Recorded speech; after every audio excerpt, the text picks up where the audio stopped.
first person or company to do something, people tend to compare whatever comes afterwards to the original, especially if the original changes the game, like Audi did when they created the premium compact segment of the market with the A3. Over the years, no one's managed to beat the A3 at its own game, and now that job has got a little bit harder with the introduction of the latest model in the third generation A3 lineup, the Sportback.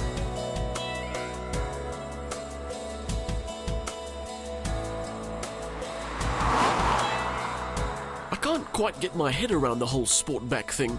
The A1, A3 and A5 all have two-door options, and the Sportback is a four-door version of those models. But the A7, which is only available as a four-door, is also called a Sportback. People will say it's the shape, but the A1 and the A3 are exactly the same shape, no matter how many doors they have. That confusion aside, the one thing all A3s have in common is a sense of style, thanks to some clean and sharp design. By way of comparison, the BMW 1 Series and the Mercedes-Benz A-Class look like their chassis are dressed in some baggy gym clothes, where this looks like it's wearing a fine, tailored suit, and that makes all the difference. I can't say that I think the BMW or the Merc are particularly unattractive cars, but when it comes to making an impression that you're all about style and premiumness, the A3 cuts those two to shreds. It's got nothing out of place, no lines that don't make sense or shouldn't be there. In geek terms, the Sportback is longer than the Coupe by 73mm, lower by 20, and has a wheelbase that's 5mm shorter. You could argue forever about what a premium look actually is, but the interior of the A3 leaves no questions. The sophistication in here isn't so much about the tech, although it is very well spec'd. It's more about the design.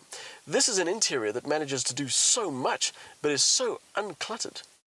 From the redesigned MMI interface to the new graphics to the clean line of switches on the dashboard, this cabin is one of the best, from the company that makes the best cabins on this side of the market. There is an interesting mix of spec in here. The 22,000 Rand Capri Orange design package proves interiors don't always have to be standard black and grey, and the 5,000 Rand Bang & Olufsen sound system brings a high-end audio brand to your ears. In total, there's about 60,000 Rands worth of extras in here, but surprisingly, cruise control isn't one of them.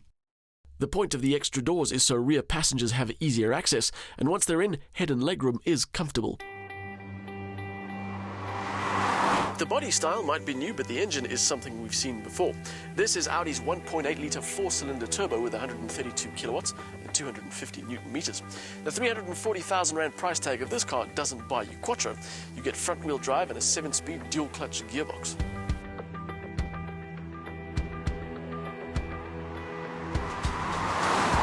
For the daily commute, it's a great combo. The motor delivers good power from the start, and in traffic, the optional auto hold function of the electronic park brake and the start-stop system means this car allows you to unwind just a little bit more than most and save a bit of fuel at the same time. There is a very simple way to describe the A3, and that is very together. Everything works seamlessly and simply, and the level of engineering goes deeper than you might expect, even at this price. You get the impression that Audi's engineers have been incredibly thorough, making sure that every single part of this car works as well as it possibly can.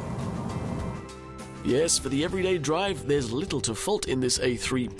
It's comfortable, it's easy to get to grips with, and there are a whole lot of little things that add to the overall impression, like the way the interior lights up at night and the very thin screen that pops out of the dashboard. But this particular A3 doesn't really enjoy being driven too hard.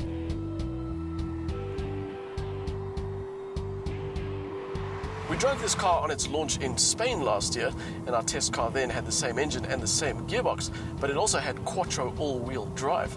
This car understandably feels different, but not necessarily just because it's a front-wheel drive. When you're pushing hard, the electronics do a good job of keeping things in check in an unobtrusive way, but it's more about the gearbox, which in the lower gears in this less sporty model can feel surprisingly clunky. Gearing down, there is a very definite delay in second gear, and that's with the Audi Drive Select system switched to dynamic mode. The steering also feels a little too over-assisted, and even though the car still feels manageable and the ride setup delivers decent grip, it's somehow not as involving as the all-wheel drive version. So if you want your Sportback to be a bit more fun, you have two choices. Opt for the 6-speed manual or wait till August for the Quattro model to arrive.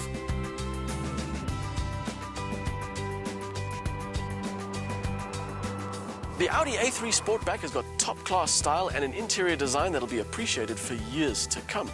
It falls a bit short on pure driver involvement when you're driving hard, but it remains a comfortable and enjoyable everyday experience, and it remains unbeaten.